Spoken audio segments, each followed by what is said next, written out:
Property wants to show up on the stream software. There it is in the top left-hand corner. The blue Protoss is Lemon.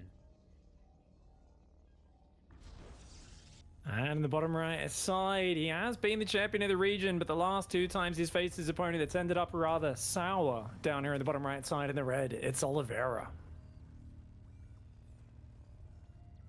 Yeah, it's not been a pretty set of recent matches for Oliveira against Lemon. Oliveira has an overall losing record against him now, I believe. Just kind of crazy.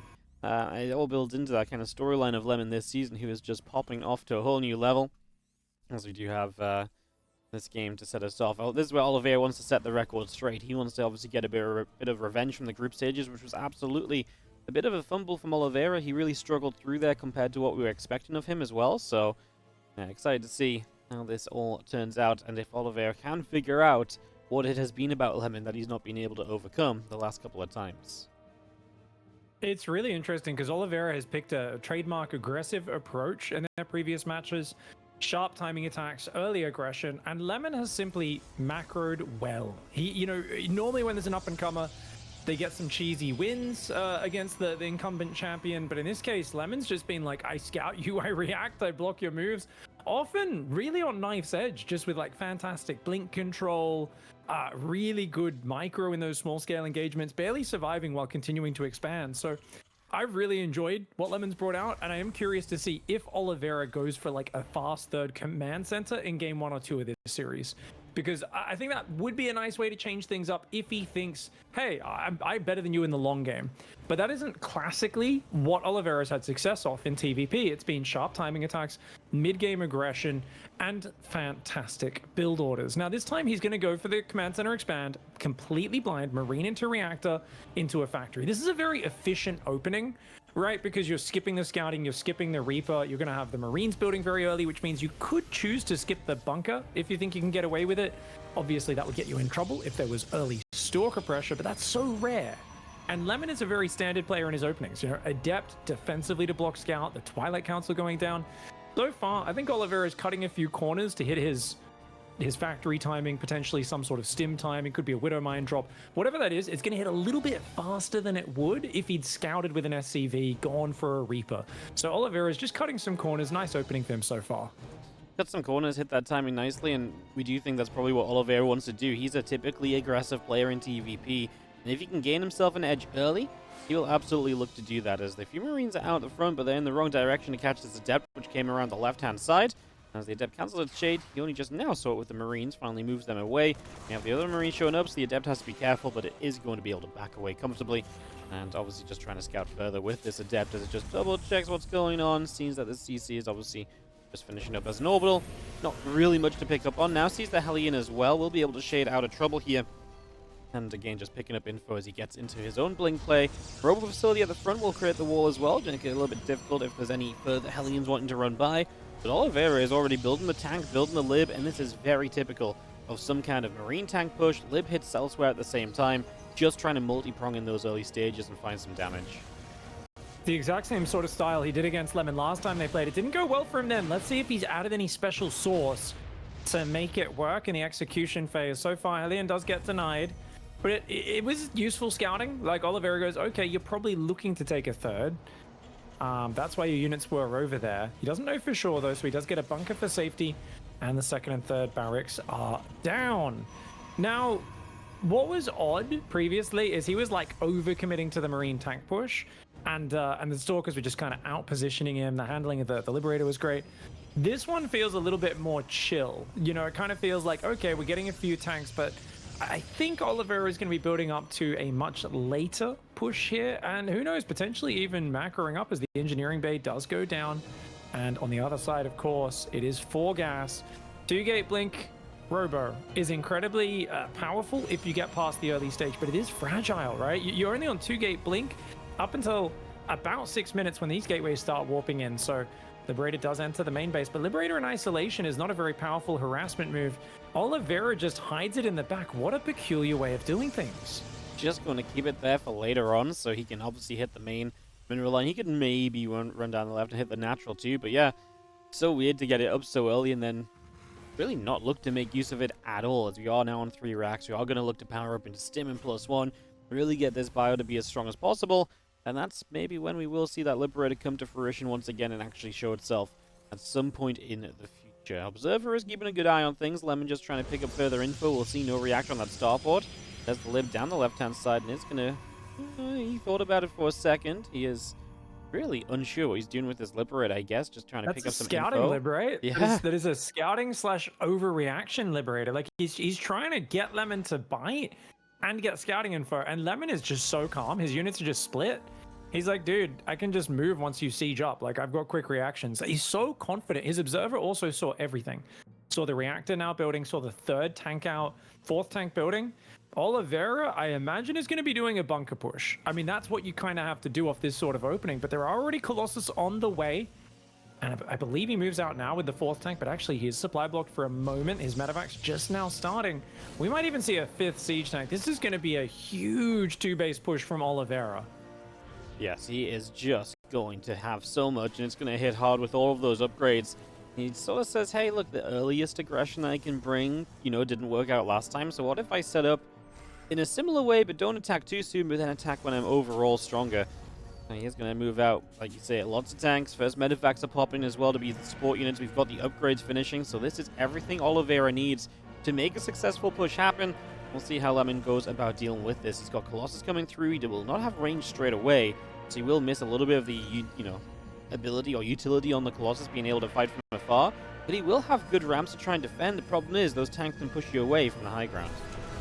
Liberator sieging behind the third base. Nice move here for Oliveira to distract and tax fire Lemon there. The tanks are sieging on the front. The Marine Marauder is going to come in. The Stalkers will deal with that Liberator. 4 probes going down. The tank's in a nice position. Battery overcharge has already been activated, but it's not going to be able to clean this push up. And I do think it looks like Lemon may have to give up the third base. Not something he wants to do. The Zealots getting ready to flank those tanks. If those Zealots can get on top, he could clear this. Yeah, coming in from the right-hand side, get blinks on as well. Taking a little while to really clean out the siege tanks, though, and the tanks get a lot of shots off. If we get rid of that last tank, there's going to be Colossi left to fight the Marines, but that tank is still actually just there. We are going to clean this up, but man, this felt like it took an eternity for Lemon to work his way through anything. I thought that was going to be a little smoother once the Zealots charged in from that right side, but no, he pushes it back still. He is down on army supply, but also up in workers. Oliveira just now settling his orbital for the third base, so getting that ready as one siege of that tank, but Lemon does not really have the numbers to go diving into another battle anytime soon. There was one Chad Marauder that was up front in front of the Marines, and the Colossus were on A move because the Stalkers blinked forward and all the Zealots were on the right. Nothing attacked that Marauder except the Colossus and 1 sentry, I think it was. So the Marauder tanked like 2 or 3 Colossus volleys while the Marines were very clumped up. So that's the one thing we could criticize there for Lemon that maybe slowed him down clearing it up, is if those Colossus focused in the middle of the Marines a little bit earlier, they would have been melted. Nonetheless, I like the decisiveness with which Lemon did it. I can nitpick all day, but at the end of the day, you've defended, you got a 4th building. Oliveira is only now floating out his 3rd. I would say this looks pretty darn good. Of course, you do have to take into account the units lost tab. When you sacrifice all your Stalkers and Sentries in a fight like that, it costs you so much more than the opponent. And he's going to go for an ambush here. Does get on top of the tanks with the Zealots, which is very nice. Yeah, he's going to work his way through those, but 2 Colossi already down, and they have been trying to clear up the army on the left-hand side. The last Colossus looks as though it will fall as well. You mentioned the Stalkers going down, so there was no anti-air to really fight against the Vikings and to clean those up. And Lemon is going to lose everything trying to fight in. Now, he obviously traded okay against Oliveira. The resources lost is still not his friend, and he does not now have really much tech at all to follow up with, which is huge for Oliveira because Lemon is going to be limited on tech. That gives Oliveira so much more potential with his own aggression to have a good time. Yeah, 100%, mate, 100%. Lemon's 4th base is going to be hard to defend. Thankfully, the Prism does come in to buy him time. And he's got a Disruptor up, but he needs to keep up Colossus production. Because he's blind, he's rebuilding Observers right now. On single Robo, though, that production is limited in this Prism. Oh, does he save it? Yes, just barely. Wow, that was close. Oh. Definitely a bit dicey, but at the end of the day, keeping it alive is good. Zealot Stalker will not keep you alive, though. If Lemon doesn't crank up that Robo production, I think he's doomed to the next push. I'd love to see a second Robo here, Wardy. Absolutely. He is limited on tech. Rebuilding is fine for him in a way, like his supply has never struggled.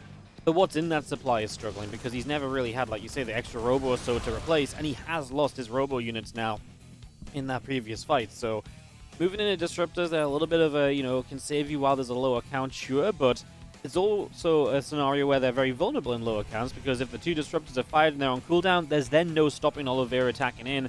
Facing no splash damage, you can have a great time. And we haven't even kept the Robo producing here, so we have Robo downtime. I think that's something, like you say, we'd like to see a second Robo, and yet he isn't even using his first Robo. It does feel like the future fights are very scary for Lemon. Now he adds on 2 more to make up for lost time. Hey, I like it. Better late than never. I do think, you know, non-stop Robo production kind of has to be crucial. Luckily for him, though, his observer sees everything at the front. I think that's part of why Lemon's kind of being almost slow on the Robotech. He sees a Ghost Academy, a 4th command center, an army that's sitting very passive. And there's something to be said for if Oliveira kept moving around the map, just sharking a little bit, he might have got Lemon being a little more scared. But now Lemon's on the map. He's got that 5th base and 6th base now coming up. He's on a good worker count of 78, and once again, I'm just floored by how solid Lemon's macro is. And just looking at the way Oliveira plays, I don't feel like this is his next level confidence stage of the game. He could still win here. But I feel like the early and mid game in this matchup is where Oliveira is a world-class competitor. In the top couple of Terrans in the world, you know, capable of beating anybody. At the late game stage, it's not his specific area of expertise, whereas Lemon has shown a very surprising amount of experience here. Like, he's just so calm at setting up these fights. Now, he doesn't really want to fight just yet. He kind of just wants to pin Oliveira back, keep him occupied while he gets those bases established. I would like to see a few more gases for Lemon behind this. He's going 2 more to go to 6, but I wouldn't mind him going up to 8 gas since he's on 87 workers, triple Robo, double Forge, and that's an expensive amount of infrastructure and upgrades to upkeep. It's a lot to be spending, and, you know, he does have just so many bases coming up. You're right, this is definitely where Lemon's been great. He's been non-stop at expand, and he is taking extra gases now on that right-hand side base as that comes online. So that's going to be the 8 gas. You're right, he is just spending so much money with +2 armor looming in the, you know, the cost, or you know, on the shopping list, I suppose. We've got more and more disruptors coming out. Is there a point here you want to see something other than disruptors, though? I feel like we're getting to that point where we've got plenty of disruptors. Do we move back into Colossus? Is it time to see something else? He's actually going to start up with Colossus now, so I think he's kind of feeling the same thing. They just need some more stable splash damage. That's probably the best way to improve his army right now. What a crazy move. Oliveira, Clem is a guy who loves to save his Vikings in case there's a Colossus swap. Oliveira has decided, nah, these are dropships now.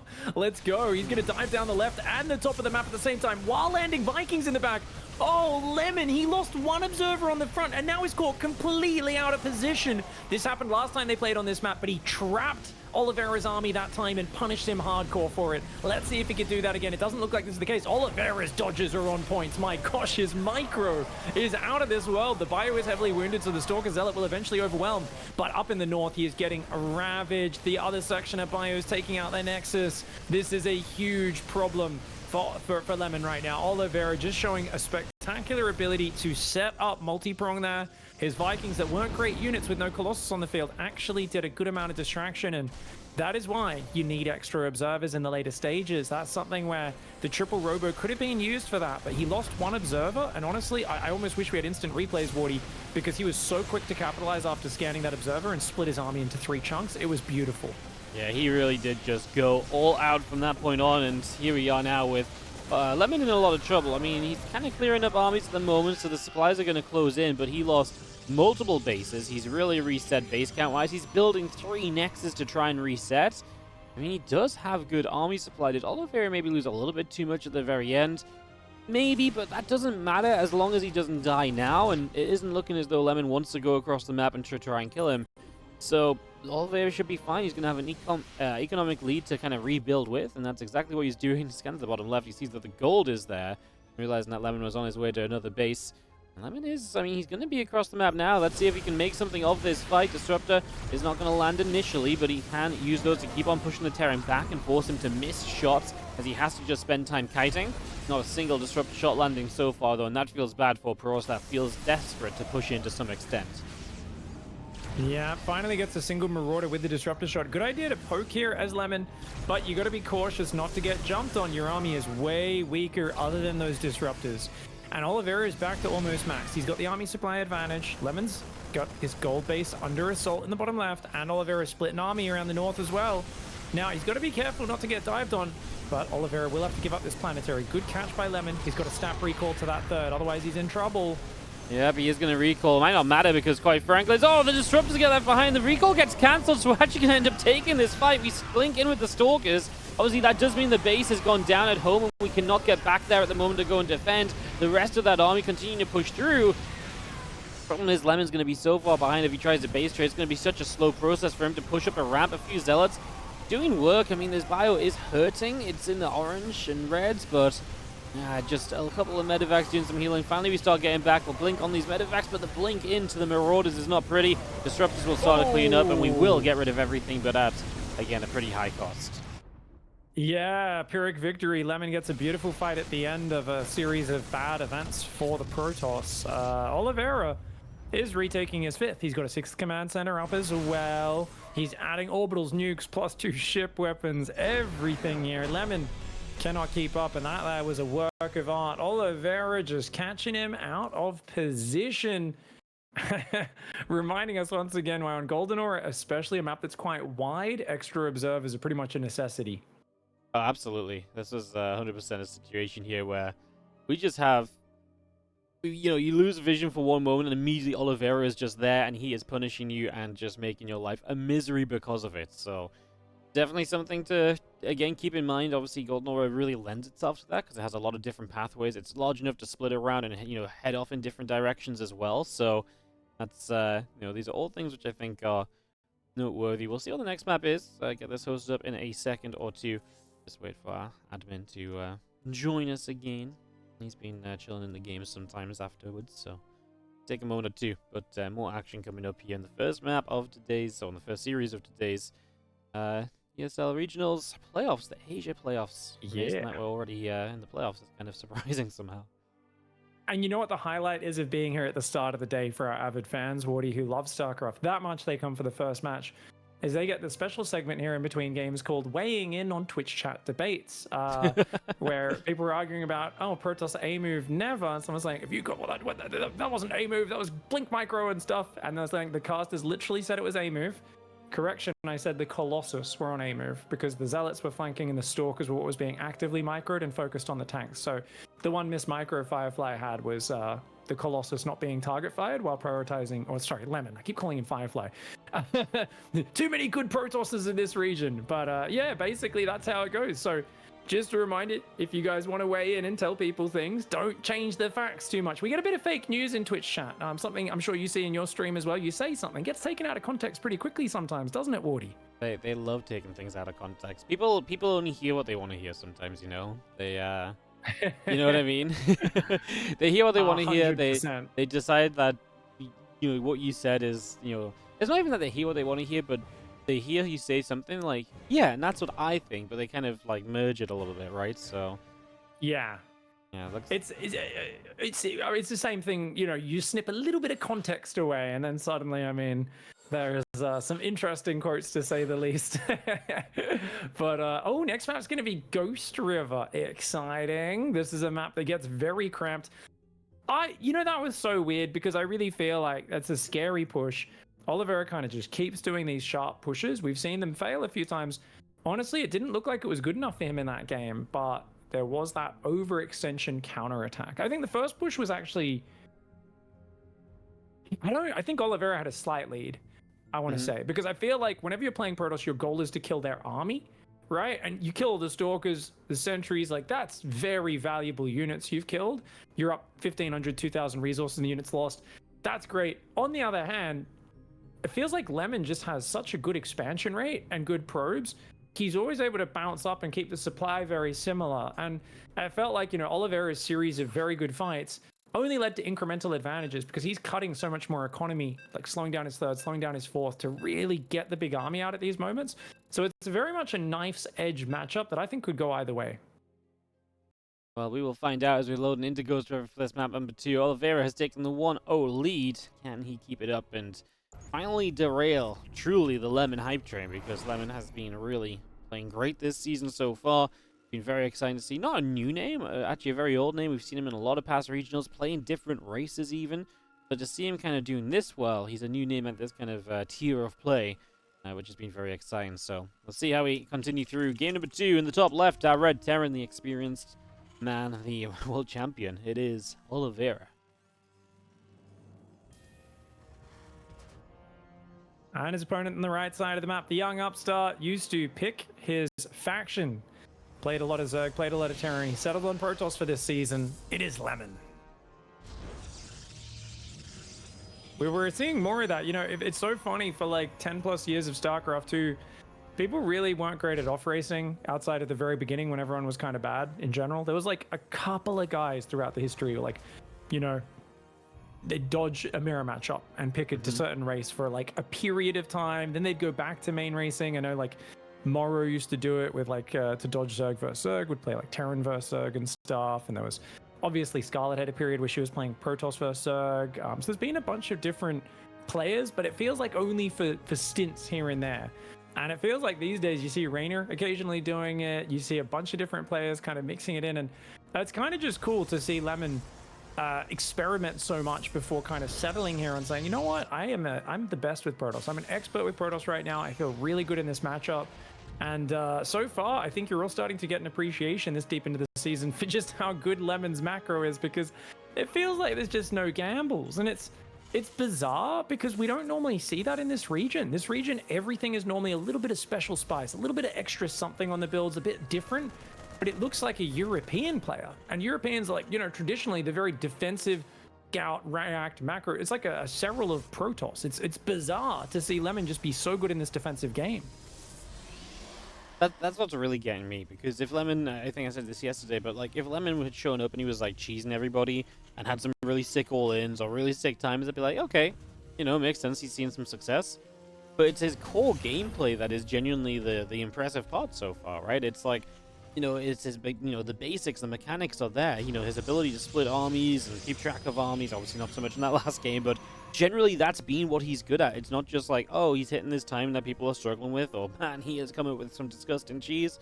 No, it's very standard, solid play. He's dealt with the aggression early, he gets him to a comfortable state, and he just plays a great game from there. So it's been fascinating to kind of watch that kind of prevail for him this season. And it kind of makes me wonder, like, how much can he keep this up for? Like, is this just a one-season wonder run, or is he really going to kind of become a real challenger in the future seasons of Asia as well? Yeah, I really hope it's not one and done. I love when players show longevity. You know, I like to see the evolution of players, but we see a lot of players. You know, they find a moment in a meta, in a map pool, where they go from being a high GM or a low-level pro gamer to a high-level pro gamer. Carrying that over into different metas, different map pools, different strategies, that's what's so difficult about StarCraft, and why you see so many players' names appear, we go, oh, that player's promising, and then you don't really hear from them again. It's because they just can't qualify anymore, because they haven't managed to evolve their strategies to that next level, and that's very common. I have high hopes, though, for Lemon to, of course, surpass anyone's lack of expectations on that front. For now, Adept gets in, doesn't see anything. Letting the Shade finish like that is actually often a tactical move. For a long time, Terrans were very lazy. They always built the extra buildings within vision, just assuming that because the Adept Shade has less vision and the Protoss doesn't want to throw their Adept away, they wouldn't see it. But Oliveira has actually been very good at hiding it. And that's something him and like Coffee and XY, all the Chinese Terrans are really good at hiding their build, because they're such masters of timing attacks. And look at this, the Stalkers are out of position. They're going to try and pressure, but the Widowmine drop will get past. And if these Stalkers are on the wrong side of the map, even though he gets a Marine there, that's not going to be worth being out of position when the Widowmine drop comes in. Absolutely not, because you can't get any further. The bunker is up, the defense is there, and this Widowmine drop is going to be able to get some damage done. And obviously the main thing here is it's very likely these Widowmines are going to get to drop, shoot, lift back into the medevac, and go a second time. And that's where the value is found on these Widowmine drops. You know, unload one, unload two. Lemon's response is quick. And this might just be two pros, but like I say, because the Stalkers weren't here immediately, we're going to get both of these back into the medevac, and we will be able to get that medevac into the corner to go for round 2, a half minute or so from now. And it's 4 shots from going down, not just 3, which is important. So I believe they do 18 damage a shot. It's got 48 life, so and barely survive 3 Stalker shots, which is big. The Liberator coming out, the Marine tank pushed behind it. Woody, it feels like we've seen this one before. This is crazy, man. Oliveira just feels like he can spam this build against Lemon, and Lemon's too greedy and he can catch him out. Lemon so far has held the openings really well. Will he be able to do it this time, though? He sees the Marine tank coming out. He knows it's on the way. Charge has started, but he's got so few units, just a handful of Stalkers. The Marine tank will be able to get a forward position. The battery Tree's just started. It's a tiny map, Ghost River. This is a scary, scary spot for Lemon to be in. Yeah, and obviously pulling the Stalkers to the front here. That there's time for the Widow Mine drop to come back in. The Liberator is going to hit as well because there's only so many units. These Widow Mines are going to get to fire, and Lemon is a little slow to respond. So this time, multiple workers going down. The natural into fire. Oliveira is truly all over Lemon in this game. He doesn't even need to go for the Marine tank push because the damage on the mineral lines is good enough. He will fall back for the moment, and yeah, I mean, even the Liberator gets out, I think, completely unscathed. Didn't take a single shot. Lemon kind of panicked when he saw this army coming. He's like, oh no, I do not have enough units. I need to start slowing it down. And because of that, he pulled everything to reinforce in the middle.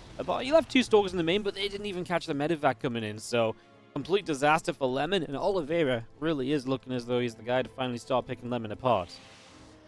The way Oliveira paused with his Marine tank and kind of pulled back and went forward and pulled back just below Lemon's ramp, that really drew Lemon's attention just as the Widowmine drop went in and the Liberator, and shows an expert knowledge of Oliveira wanting to pull his opponent's attention around to maximize the chances of doing damage, which that whole build, that's what it's focused around. There's a Liberator in your natural, a Widowmine drop in your main, and a bunch of Marine tank on the front. And the Blink Stalkers can technically wreck the Marine tank as it's moving across the map, but it takes so much attention and APM and micro.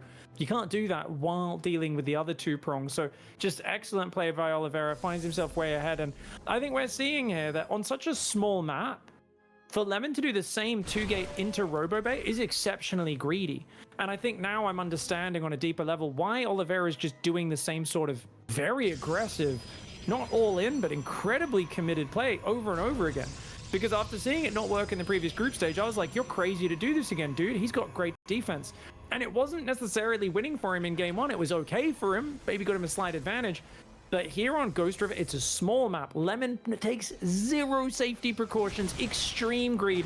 I really think he should have gone 3-gate blink. Just slow down your tech just a little to have that few more units out.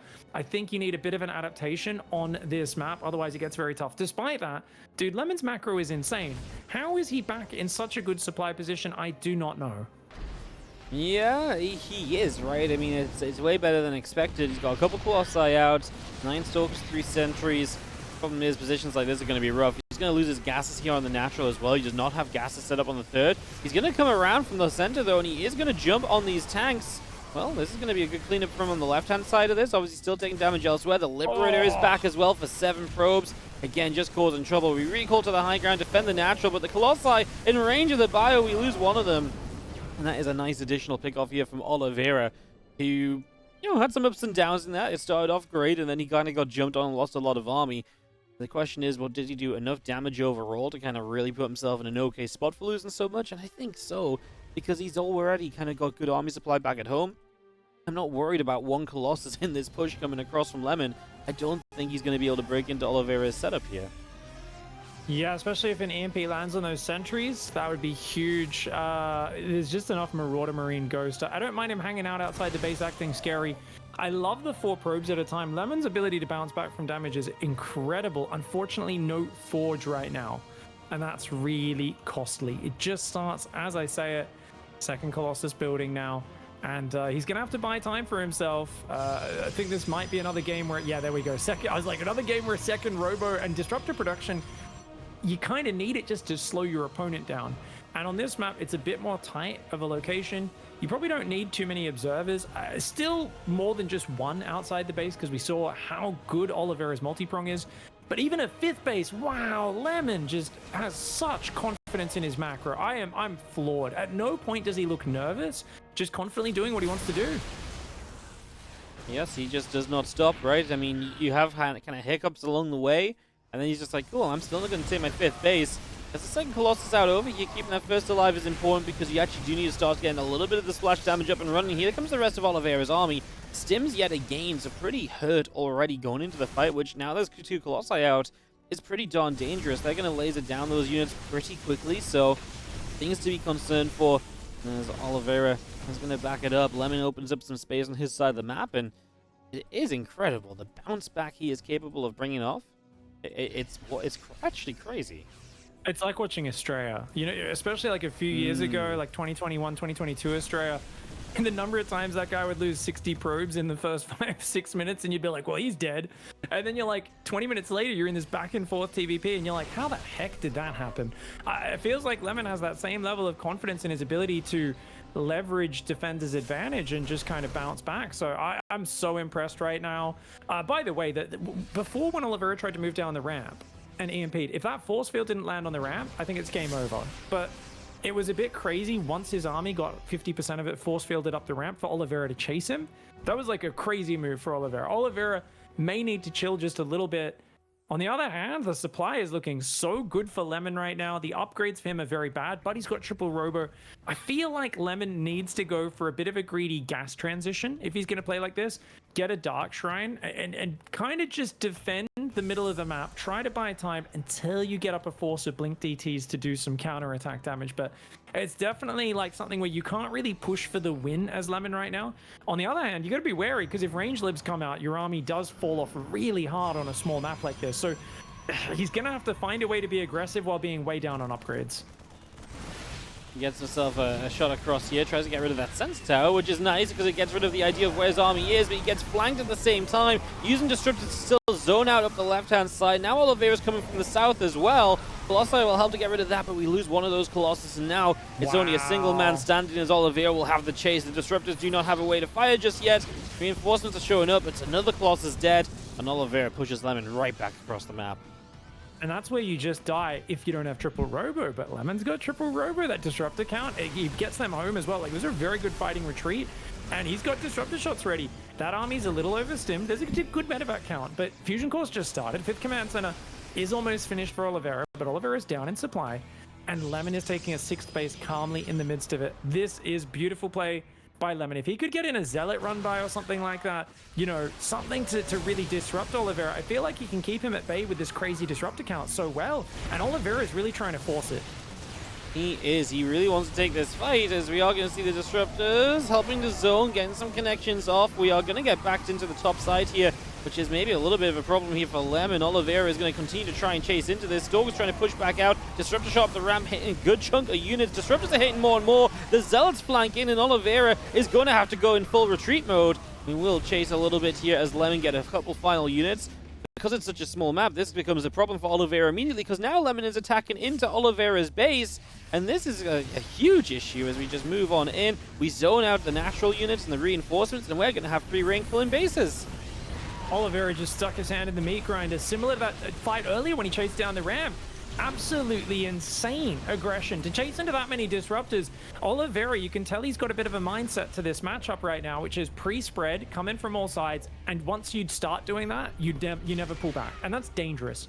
The moment Lemon pulled up into that top corner of the map, Oliveira needed to disengage, split his army up, and go back to that multi-prong. You've claimed map control with that move, you've threatened that move, but he just kept chasing, and he took massive disruptor shots. And now look at this, Lemon is just dismantling. Dude, Lemon lost 16 probes to the first wave. He lost another 9 probes to a Liberator on his third while defending the next wave. Lemon had a rough early game, but he has shown an ability to come back from that very impressively. Oliveira does have more army supply. If he could catch this army, he might be able to get back in this game. But Lemon's got bank to spare, and he finds another command center. Every base of Oliveira is just getting taken out one by one. We blink to the low ground here. I don't hate it because a lot of the reinforcement units were still up on the high ground, so we get to go after the medevacs a little bit already. Lemon has a warp in right here at the gateway, even in the center of the map. We blink forward again because that's what Lemon is feeling. Disruptor shots landing on Ghosts. They're reinforcing Zealots will deal with the right side force, and this is looking as though Oliveira is going to be out of options, and Lemon is going to be tying this series up 1-1 after such a dreadful start. He took so much damage. Oliveira did a great job out positioning him, and Oliveira, just like you say, a couple times over, got a bit too aggressive at different points, put himself in trouble, and made this more difficult than it maybe ever needed to be. Amazing comeback for Lemon. I'm so impressed. I mean, if he could do that on Ghost River, I'm just like, whoa, you gotta watch out here. Ollie, you're potentially in trouble. This guy is a beast. I just can't get over how powerful he is, man. It's fascinating to watch, you know. It's no surprise that Lemon made quick work of guys like Cyan in the previous round, of Nice in the group stage, or the Swiss bracket stage, I guess I should say earlier.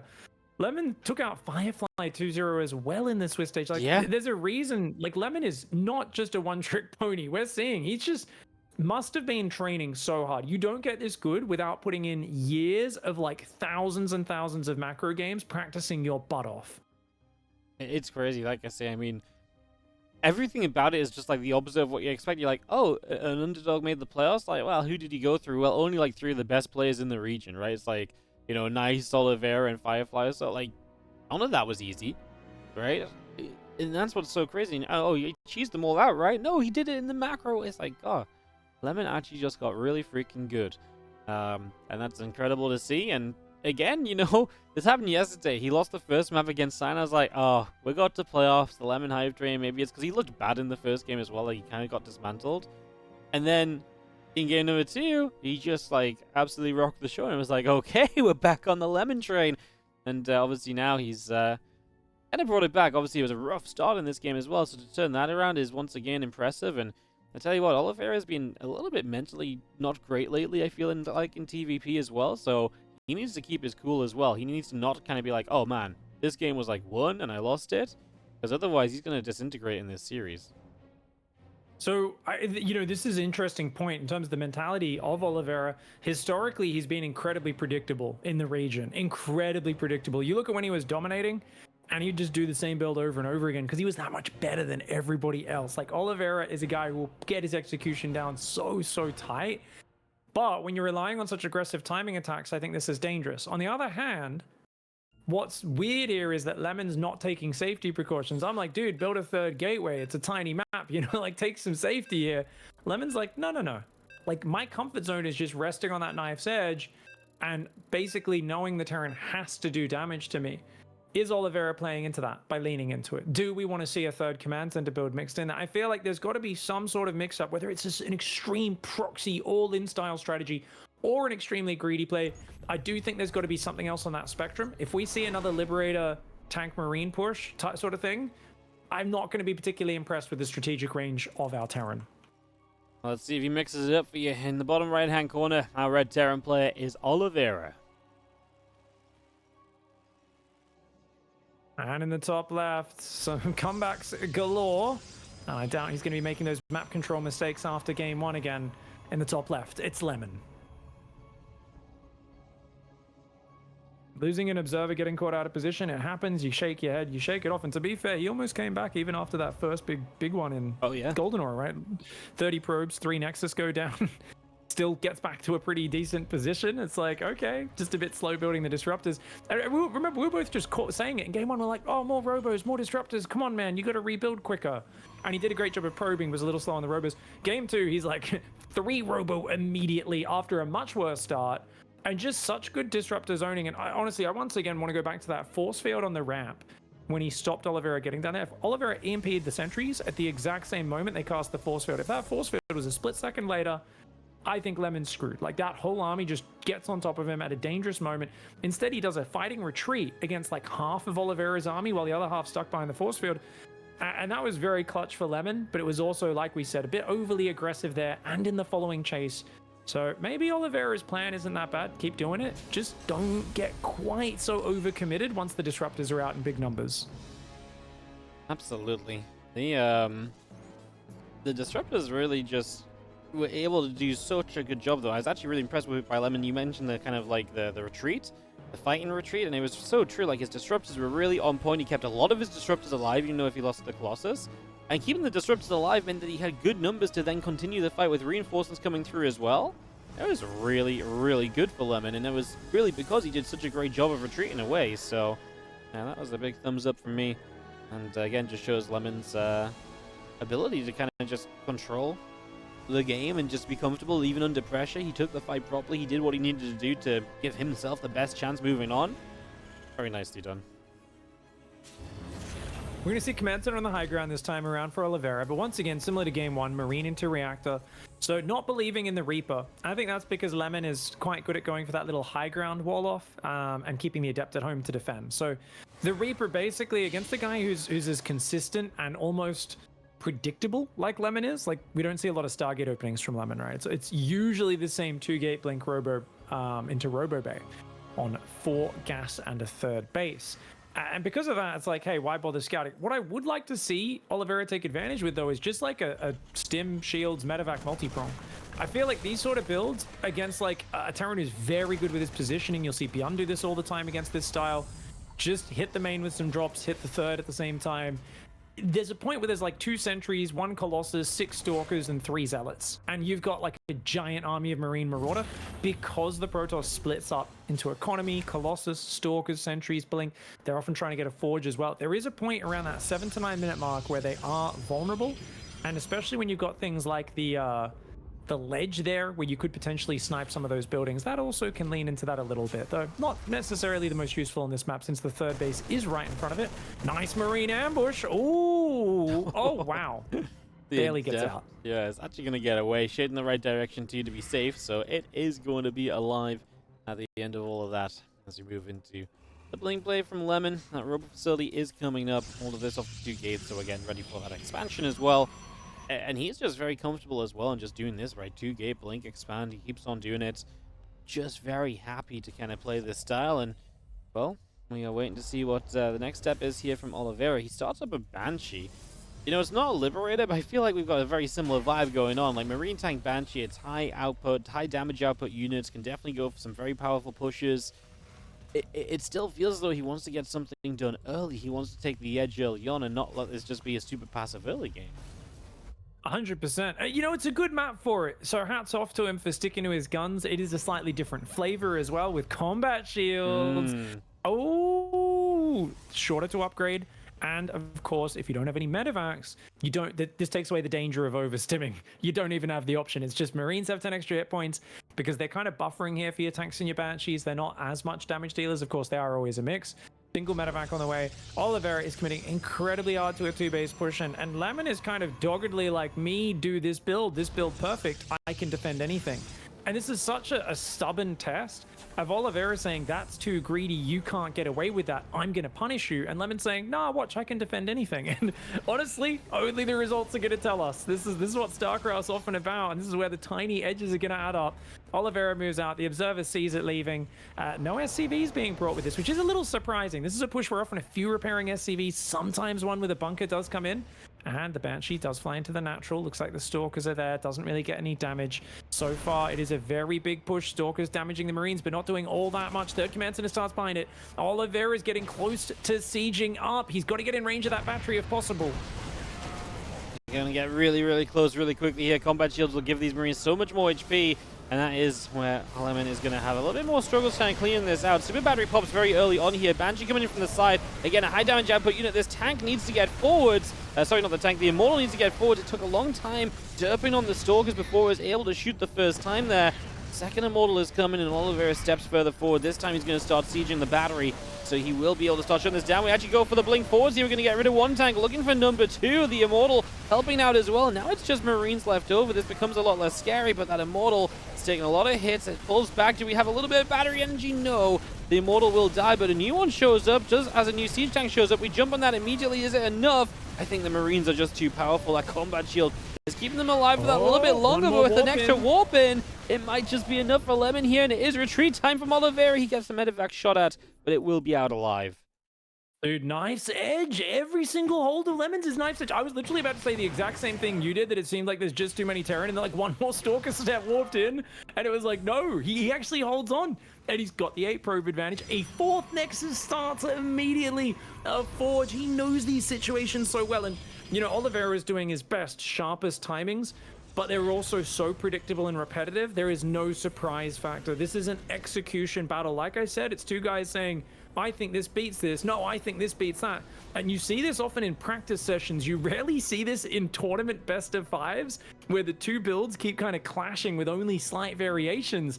So far, though, I think Lemon comes out on top of that first engage, and the big reason why is look how delayed Stim is. There's no medevacs on the map, there's no Marauder production, and Oliveira is still building siege tanks. Siege tanks are great for defending and keeping you alive. They're really good for sharp 2-base timings.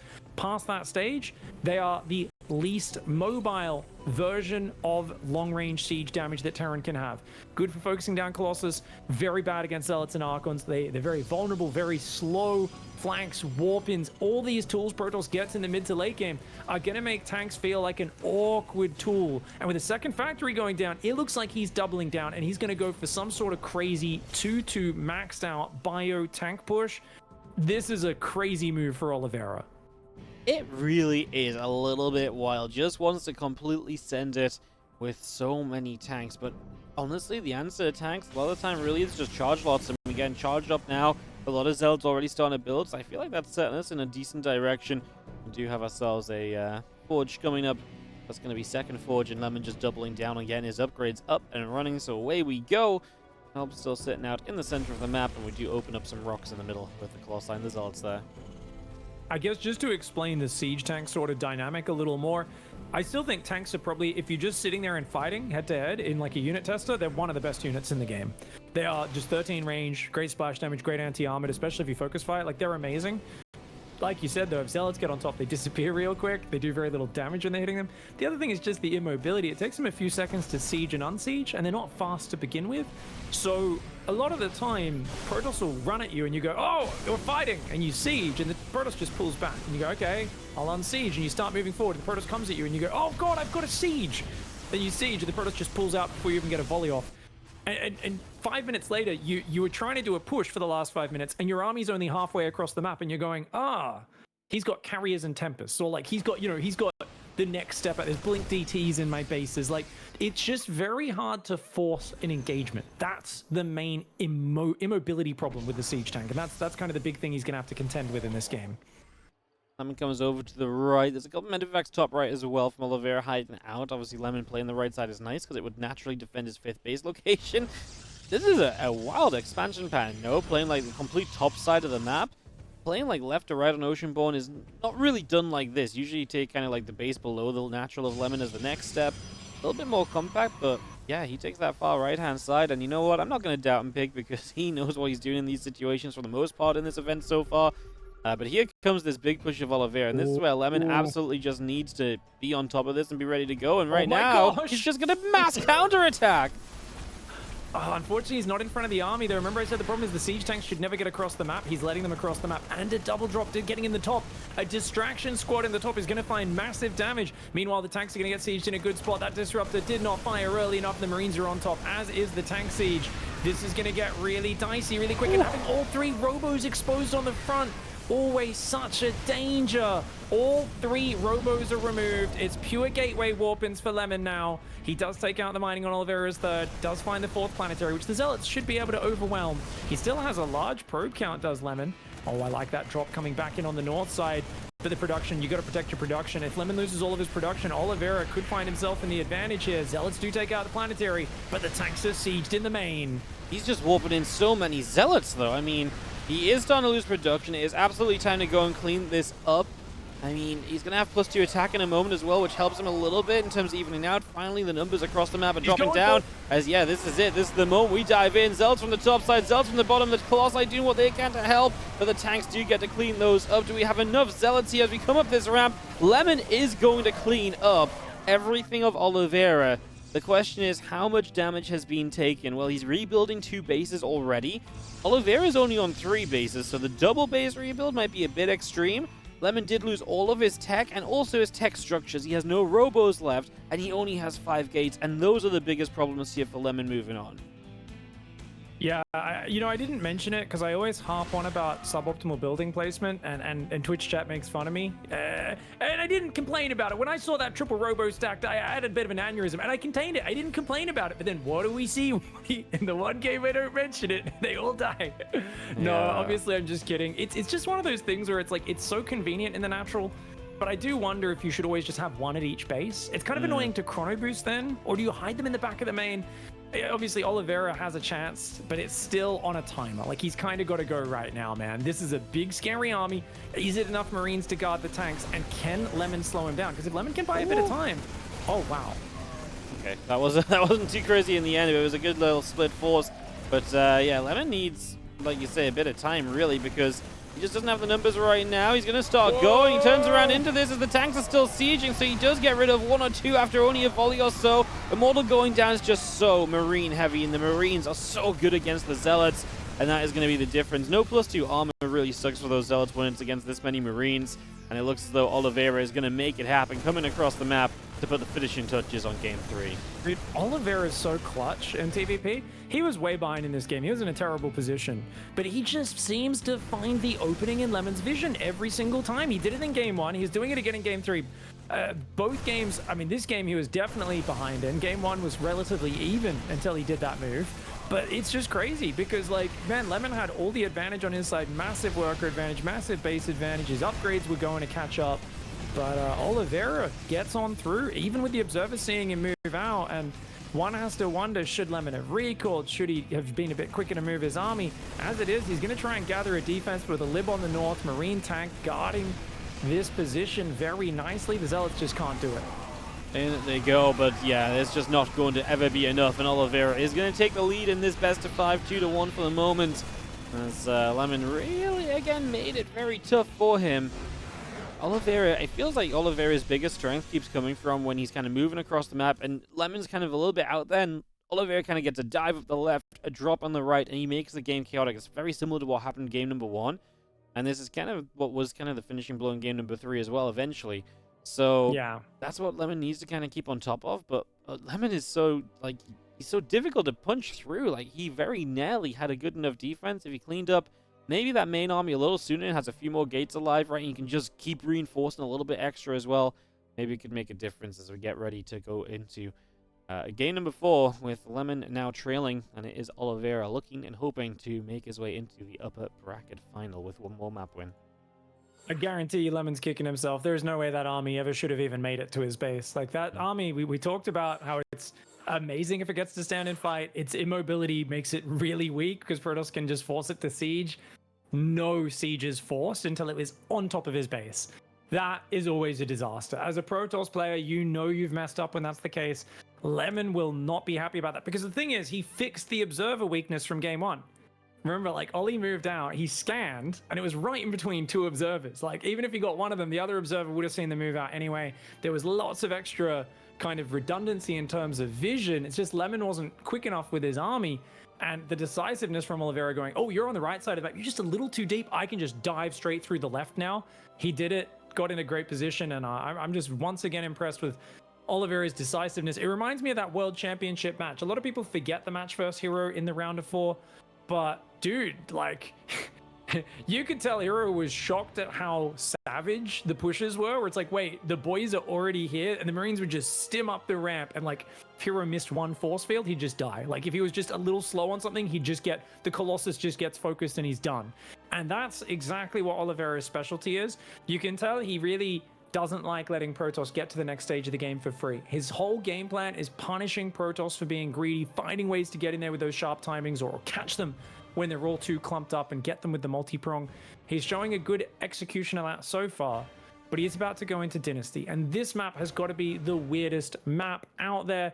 I have no idea who it favors. I think a lot of people would say it would be Protoss because Blink is so good early, and Protoss should be able to maybe defend the gold base while Terran can't. On the other hand, I've seen so little pro TVP because we only really see it in best of 5s and greater. I don't know what's going to happen. Wardy, do you have any predictions, any thoughts on it so far? I just haven't seen enough of this map because people are still figuring it out, and like you say, we saw it a little bit like week 1 of the new maps, and then people are like, no, this is too much of a headache. You know, we're gonna play best of 3s very soon, so no one really played it. But now it's starting to make its way into best of 5s. We're seeing it a little bit more, but even then, it's like later in the series, so the experience on it isn't really there. I think a lot of people are starting to kind of really question whether the gold is worthwhile because the investment to defend on that gold is very large. I know Zergs are kind of giving up on the gold and kind of taking it on the other side as like a 4th base, for example. So it's definitely, it's an interesting map. I mean, there's so many question marks, and it comes down to how you believe in yourself as a player, or even your style of what you want to play. Like, do you play something that can defend the gold base? If Oliveira plays a tank setup, then yeah, you can probably put a tank there and be pretty safe with a bunker alongside it.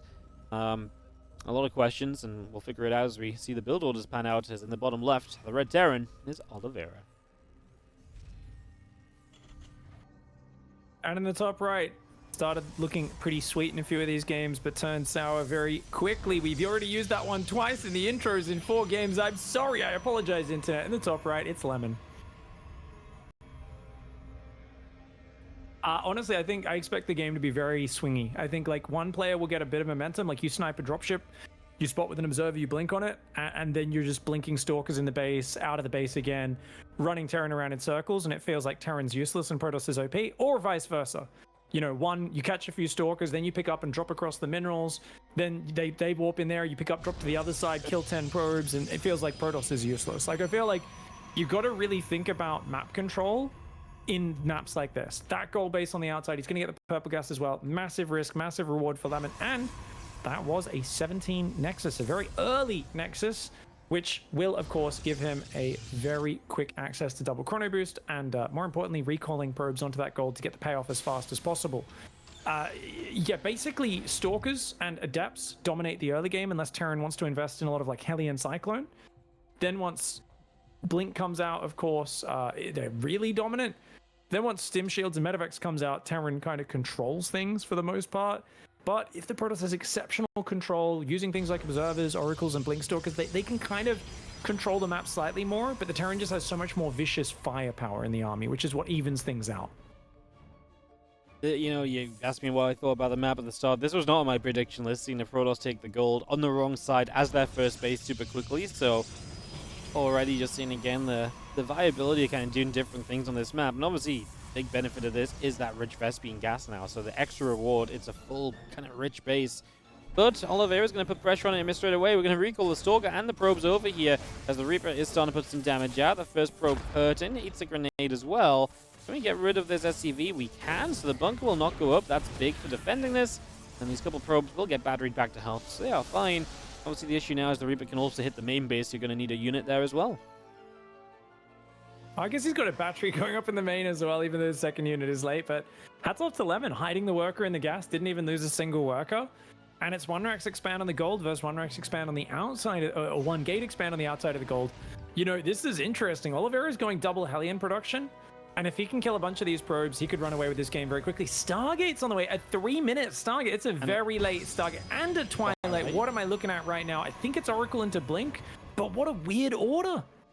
You just don't see a Stargate alongside another tech structure like that in terms of the timing of it building. Reaper now sits on the other side of this mineral line and is going to be an annoyance as well. So just going to put in some trouble here. As you now get that pushback, Stalker will be there. Reaper gets chased away. I mean, this is amazing because now the Hellions get into the main base. There is a battery here, but we can shoot the probes down quickly and obviously do more than just shield damage each time, which means you will eventually get some kills. That's going to be 2 already. There's 3 more kind of ripe for the picking here. There's going to be 1 more. There's going to be another one. Oh, we missed the targeting on it, but we're going to get these ones instead. Either way, we're getting damage done, and that's what is going to count as eventually we're going to actually target the probes I want him to. Now 2 more Hellions show up as well. And this Oracle, the fact that Stargate was not really here on time is kind of being the problem, right? Because now, if that Stargate was a little sooner, we would have had the Oracle out as part of this defense. Instead, you're left with a drained battery. The Hellions get to stick around way too long, and that's 10 dead probes early. Oliveira cementing a lead early in this game. I gotta doubt the double shield battery in hindsight, right? I mean, definitely I can see times where Lemon's build order kicks butt. But in this particular game, even the shield battery on the gold didn't really do anything at the start, right? It was necessary against other things, but not against this build. Now, the Oracle's going to go for some counter damage, and it desperately needs to do that. Just focusing the SCVs is probably the right call there. Does change targets to the Marine at the last second, and grabs 1 more SCV before getting out.